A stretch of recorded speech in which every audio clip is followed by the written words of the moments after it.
a week ago, if you remember. This was last Tuesday after scoring a stoppage time penalty for Inter to tie their game at Juventus. Lukaku stared at the home fans behind the goal, put his finger to his lips in a shush gesture. So same thing we've just seen just now. That time, that was his response to the racist abuse that had been hurled at him by those fans. He did receive a second yellow card for his actions. He was sent off as a result of that. And despite massive criticism of the referee's decision, Serie A did choose to uphold Lukaku's one-match ban and also ruled a section of Juventus' stadium has to now be closed for one match, the next upcoming match. So this is just the latest in a long-running series of episodes concerning racial abuse towards players. It's such a big subject that we wanted to make sure that we gave it proper time to talk about and took some time now in the post-game to talk about. It's something that we just keep on seeing kind of again and again. And obviously we've got two black men in the studio who played in Italy and played in the Italian league. I guess just let's start there with your experiences of racial abuse, whether it's in football or in Italy specifically.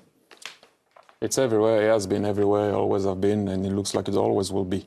Now, is it the old stadium? It wasn't the old stadium. So you can't say that it was the old stadium, but it still happens. And I go back to common sense again. That's not common sense. You can't have common sense on what the guy has been hearing and he just shushes the crowd and he gets a yellow, really, because of that. I go back again and I hope we still have the referee there to talk to us about common sense and why common sense will not come into place there if you have a bit of empathy. And if you know what empathy means, look at it in a dictionary to know what it means. If you see a guy is getting abused and he just stands in front of someone in a stoic manner, being cocky and arrogant, yes. And shushing the crowd, yes. And what? He did it tonight. Did he get a yellow?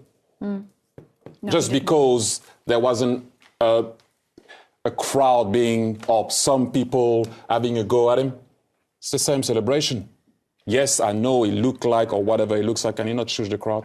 That's the very least he could have done. I would have done worse than him. If I'm getting abused on the field, I go back to common sense again. And the Italian Federation keeps the yellow? And we're talking about common sense? Wow. Seriously. But why did they keep the yellow? I don't actually know. All I can say to you, you suffered of it, I suffered of it. And I have to say, it's not only in Italy, I suffered of it everywhere. Everywhere. And every time it was your reaction that was getting punished. Well, this time, yes, a section of the Juve crowd or stadium will be sanctioned. Yeah, for one game. But I've had enough of looking at no to racism on shirt. I've had enough of that lousy picture at the beginning of the game when we all come and we focus on what's on the field. Can we focus on some other places and see what we can do properly about this? And the guy, I go back, took a yellow card for it. Please, let's stop. So let's dig in on that a little bit, because you mentioned the role of the referee, what you see as a lack of empathy in that. Understand? And then for the Italian FA or whoever it is dealing with over there, to upheld the yellow card as well. What sort of message is that sending out? It's almost like the condoning the situation, like, because it's not happening to me, I'll pass it on to someone, and then to pass it on and to the crowd to be banned for 1 week. What sort of message is that sending out as well? Like, I'm sick and tired, honest to God. Like, all through your life, you go through this nonsense, and you're always having to talk about this, but until real change is implemented, we're going to be talking about the same things over and over and over, and it's tiring. Do you know what I mean?